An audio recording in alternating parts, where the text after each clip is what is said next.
दोस्तों नमस्कार, colonel Ajay Singh just money group first global stock finance digital channel से आपसे मुखातिब होता हूं। आज है 11 जून सन 2024 मंगलवार। दोस्तों आज के एपिसोड में हम ड्राई फ्रूट्स के ऊपर करेंगे चर्चा। पूरा एपिसोड ध्यान से देखिएगा, यदि पसंद आए तो लाइक कीजिएगा।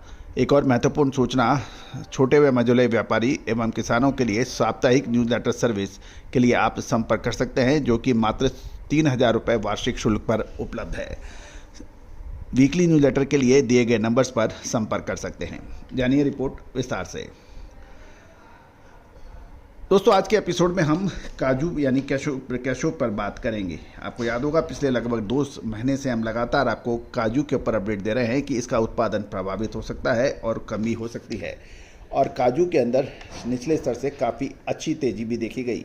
गौरतलब है पिछले 2-3 साल से काजू के अंदर कोई विशेष मूवमेंट नहीं था और ड्राई फ्रूट्स में काजू के व्यापारी हैरान परेशान थे, लेकिन पिछले 1-1.5 महीने से काजू के व्यापारी खुश हैं क्योंकि काजू के दाम लगातार बाज़ारों में बढ़ रहे हैं। गौरतलब है कि यदि हम देखें इस वर्ष भारत सहित विश्व के अग्रणी काजू उत्पादक देशों में मौसम अनुकूल नहीं होने के कारण काजू का उत्पादन घटने के समाचार मिल रहे हैं। भारत में कच्चे काजू यानी ड्रॉ केशों का आयात का लगभग बहुत बड़ा हिस्सा लगभग 30% आइवरी कोस्ट से होता है। विश्व में काजू का करीबन 12 लाख टन उत्पादन इसी देश द्वारा किया जाता है। इसी प्रकार देखें तो हम पश्चिमी अफ्रीकी देश और ईस्टर्न अफ्रीकी देशों के अंदर भी काजू का उत्पादन होता है। इसके अंदर Benin, Ghana, Guinea, Bissau, Nigeria, Senegal, Togo, Faso, Gambia आदि प्रमुख है, जबकि पूर्वी अफ्रीका के देश तंजानिया, मोजाम्बिक देशों में भी काजू का उत्पादन होता है। एशियाई देशों के अंदर कच्चे काजू का उत्पादन वियतनाम, इंडोनेशिया, कम्बोडिया, भारत में होता है। गौरतलब है कि पिछले यदि हम कुछ समय में देखें तो 4 टुकड़ा काजू का जो भाव नीचे में 450 रुपये किलो था, अब वह बढ़कर 700 रुपये प्रति किलोग्राम बताए जा रहे हैं, जबकि 2 टुकड़ा काजू का भाव 540 रुपये प्रति किलोग्राम था, वह वर्तमान में अब 750 रुपये के आसपास बताया जा रहा है। साबित काजू 600-650 रुपये वाला तेज होकर आज 900 रुपये प्रति किलो के दाम पहुँच गए हैं। टुकड़ा काजू भी करीबन 180 से 200 रुपये की बड़ी तेजी देखी गई है। खबर ये भी निकल रही है कि पिछले साल की अपेक्षा इस बार कच्चे काजू का उत्पादन भारत के अलावा दूसरे देशों में लगभग उत्पादन का 80% तक प्रभावित हुआ है। पुराना स्टॉक पिछले कुछ दिनों के दौरान कम कीमत पर बिक्री हो चुकी है, जिसके चलते अब चारों तरफ से काजू की शॉर्टेज यानी डिमांड बढ़ रही है। इस समय काजू का जो मेन खपत है वो ज़्यादातर मिठाई, होटल, रेस्टोरेंट के अलावा आइसक्रीम के अंदर भी इसका इस्तेमाल देखा गया है। 320 नंबर काजू 800 से 850 रुपये, 240 नंबर 850 से 900 रुपये और 210 नंबर काजू 950 रुपये के भाव बताए जा रहे हैं, और 4 टुकड़ा काजू के भाव भी अब 700 रुपये प्रति किलो के उच्चतम स्तर पर पहुंच चुके हैं। गौरतलब है कि काजू के अंदर अच्छी तेजी देखी गई है, जिसका पूर्व अनुमान विश्लेषण हमने आपको लगभग 1.5 से 2 महीने पहले अग्रिम दिया था। गौरतलब है कि काजू का उत्पादन भारत के कुछ हिस्से जैसे तमिलनाडु, कर्नाटक, आंध्र प्रदेश, उड़ीसा और केरल में होता है। वहाँ लगभग 35% कच्चा काजू के उत्पादन प्रभावित हो गया है और प्रीमियम क्वालिटी की हल्की एवरेज क्वालिटी का माल निकल नहीं पा रहा है।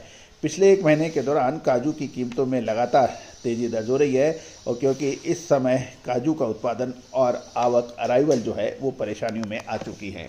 तो दोस्तों महत्वपूर्ण यही रहेगा कि अब एक विशेष प्रश्न कि लगभग 1 से 1.5 महीने में काजू की अच्छी तेज़ी आ चुकी है। क्या अब काजू में मुनाफा वसूल करना चाहिए या फिर आगे इसकी होल्डिंग करनी चाहिए? ये एक यस प्रश्न है। दोस्तों जीरे का आपको याद होगा कि जीरे के अंदर हमने आपको निचले स्तर पे 22-23 हज़ार के आसपास जीरे में खरीदारी की अग्रिम विश्लेषण दिया था, और ये कहा था फरवरी महीने के अंदर एक जीरे का होगा जमकर एक्सपोर्ट, और वैसे ही कुछ हुआ और जीरे ने शानदार तेज़ी निचले स्तर से 30 से 35% की तेज़ी दर्ज हुई। अब महत्वपूर्ण प्रश्न जीरे का पर यह है कि जीरे पे आगे क्या संभावना है, क्या इसके अंदर गिरावट होगी या और इसके अंदर तेज़ी आ सकती है। अजवाइन, मेथी, सौंफ, कलौंजी, चिरौंजी, इन सभी पर अपडेट के लिए आप संपर्क कर सकते हैं। दोस्तों तेज़ी आने के बाद तेज़ी और मंदी आने के बाद मंदी से एक फ़ायदा कभी किसी को नहीं हुआ है। फ़ायदा तभी है आप समय पर माल खरीदें, मूर्छित मुनाफा मिलने पर आप मुनाफा लें। आपको याद होगा छोटी बड़ी इलायची पर भी हमने लगातार पिछले 6-8 महीने से लगातार तेज़ी की बात कही। शानदार तेज़ी छोटी बड़ी इलायची में देखी गई। छोटी इलायची पर भी हमने आपको बार बार अपडेट किया था कि जो तेज़ी लगातार दिखाई दे रही है, तेज़ी के ऊपर सुपर तेज़ी, उस पर एक डाउट है, उस पर एक संशय है। दोस्तों छोटी इलायची पे हमारा एक एपिसोड हमने पूरा अपडेट किया है, क्योंकि किसानों और व्यापारियों के बीच विवाद हुआ और उसका कोर्ट में सुनवाई हुई और मसाला बोर्ड ने फाइनली ऑक्शन यानी नीलामी में छोटी इलायची के लॉट को बार बार खरीदने और बेचने के ऊपर लगा दी है रोक। दोस्तों इसके ऊपर भी पूरा एपिसोड हमने अपलोड किया है, बहुत ध्यान से देखें। दोस्तों अक्सर ये होता है कि जब कोई कृत्रिम तेज़ी एक अपेक्षित तेज़ी से ऊपर तेज़ी चली जाती है तो उसके अंदर कुछ लोगों का हाथ होता है, और दोस्तों सही समय पर जो निकल जाता है वो हमेशा सुखी रहता है, और जो नहीं समय पर निकल पाता है वो परेशानी होती है। आपको याद होगा पिछले साल हमने सौंफ के ऊपर आपको अग्रिम अनुमान दिया था, एक तरफा तेज़ी चली थी। जीरे पे अग्रिम अनुमान दिया था, एक तरफ तेज़ी चली थी। लेकिन ऊपरी स्तरों पर हमने मुनाफा वसूली का परफेक्ट आपको लेबल्स दिए थे, परफेक्ट आपको कि यहाँ से गिरावट हो सकती है। दोस्तों ये बात अलग है, हमारा शो देखने के बाद, ऊंझा में हमारी स्पीच सुनने के बाद कुछ मसाला विशेषज्ञों ने अपने पुराने बयान बदली भी किए थे। लेकिन दोस्तों आप इस बात के गवाह हैं कि सबसे पहले अग्रिम अनुमान हमारा आया था, और बाकी आप कॉपी कैट काफ़ी लोग हैं, उसके लिए कुछ किया जा सकता नहीं है।